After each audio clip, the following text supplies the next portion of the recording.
Merong tatlong paraan kung paano kikita kay Shopee.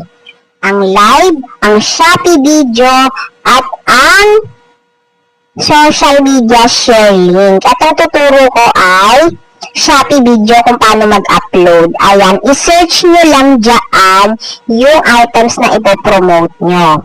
Ayan, kunwari, ang humidifier diffuser. Ayan guys, isi-search ko. Then, makikita nyo doon sa arrow, pag pinindot nyo, ayan yung arrow sa taas.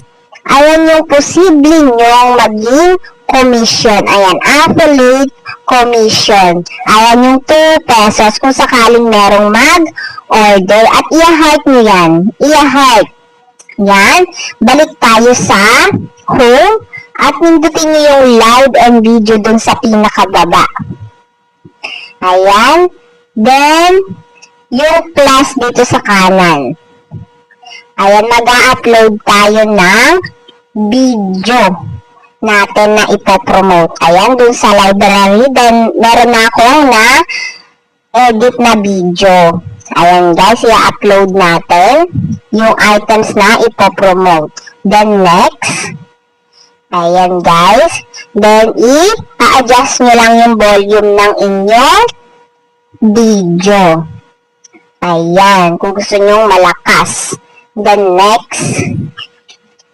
Ayan, ini-next nyo lang siya. Then, i-off nyo lahat yan. Para hindi manakaw yung video ninyo. Ayan, add product. Ayan, pindutin nyo yung highlight nyo kanina. Ayan, yung humidifier. Add nyo lang yan. Ayan.